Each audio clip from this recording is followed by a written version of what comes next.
exact geoposition and the fact that the artifacts themselves describe the geoposition and through the UV luminescence effect describe how that water can be used to produce blacklight by HHO plasma. That's another concept we need to get into altogether, more complicated than the average person really has a grasp of right now. But water itself and the high energy states of water have been rediscovered by a company called blacklightpower.com. Dr. Randall Mills has been able to really concisely define what's happening in the high energy states of water. And that's really important information, I think, for everyone to understand as we think about these ideas of 2012 and the new energies coming onto the planet, and as well the effect of the energization or the activation of the energies in the pyramids. And I think maybe that would be a great time for a quote from the Mayans who directly talk about the purpose of the pyramids and, what activation their ceremonies and in their initiations are affecting in the people who enjoy them. Mm-hmm. Do you have that quote there? Yeah, I'll pull it up right here. It's on my site at humanresonance.org/activation.html. And this is written by Hunbat's Men, who's an Itza Mayan elder from the Itza tradition. And he gives us very profound, invitation really to experience, in the body the things that I understand intellectually at this point, but I'm really looking forward to understanding physically in the pyramids myself. Mm-hmm. Okay. Through this initiation, they will be able to see the luminosity of the Great Spirit. When this spiritual initiation is completed in the house of Hunab Ku in heaven, the spirit of each initiate will be illumined. Then it will return to earth to awaken the body and take it to the pyramids. Chichen Itza, Uxmal, Kaaba, Etzna, Palenque, all of these sacred Mayan centers have a specific function in every part of the body to awaken the 7 powers contained in it. Only through the solar initiation can the sleeping body of mankind be awakened. The reincarnated teachers of the new age of Aquarius implore for the sacred human race to awaken, so that in this way it can fulfill its sacred destiny, which is to be the true sons and daughters of the cosmic light. The time of knowledge approaches. The light in the center of the pyramidal house of Hunab Ku will flash like lightning that will pierce through the shadows that envelop the human race. Let us prepare to receive the light of knowledge that comes from Hunab Ku and transcend into the memory of the Creator and become beings of eternal luminosity. I'm actually reminded of I stumbled over a video here not too long ago. It was an analysis of a photograph taken at one of the pyramids. I think it was at Kukulkan or something like that, where allegedly there was a beam of light coming straight up from the pyramid. Don't know if you saw that, Alex. I'm not sure. I remember one that Hunbat may have been presenting that had a line of what they were interpreting as hieroglyphic text, but I'm not too sure if that's the same one. All right. Well, we can link that up in terms of that little light phenomena that was seen over the pyramid. That's really interesting. And is there anything else you can say about that quote you read from the Hunbat's Men there? Well, I think it's really beautiful because they give us really profound statements which are echoed in the Egyptian pyramid texts themselves, which are inscribed on some of the pyramids in Saqqara.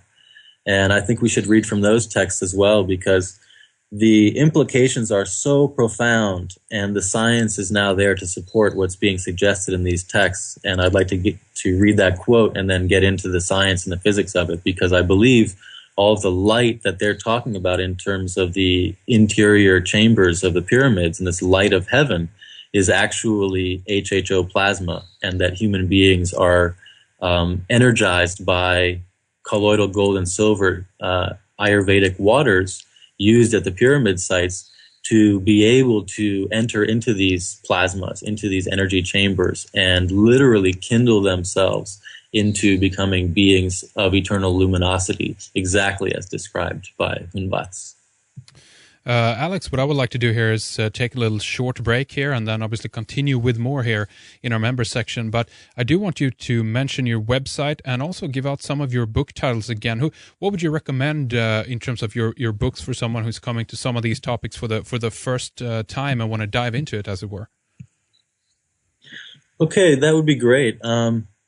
It's really difficult, I think, to skip ahead to some of my later books because my first book is really my most important work, and I think if you don't have that book, the other books I've written will not be as coherent. So I would really suggest for anyone interested to visit the buy page and the products at my website. The first book I produced is the most important product, called Phi, and it has a beautiful green and blue cover with the planetary geometry on the front and peacock feathers.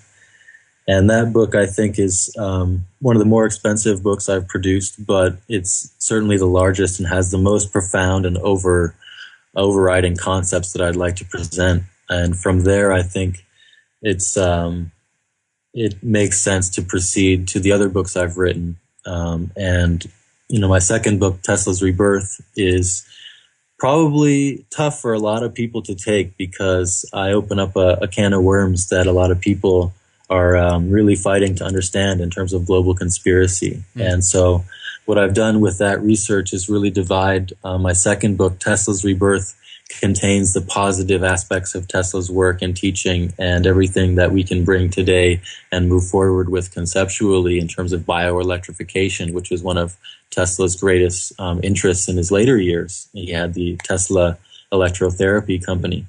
But the healing and the biorhythmic therapy that stems from Tesla work is really focused in my first book. And the third book I produced, the first book of my Tesla books.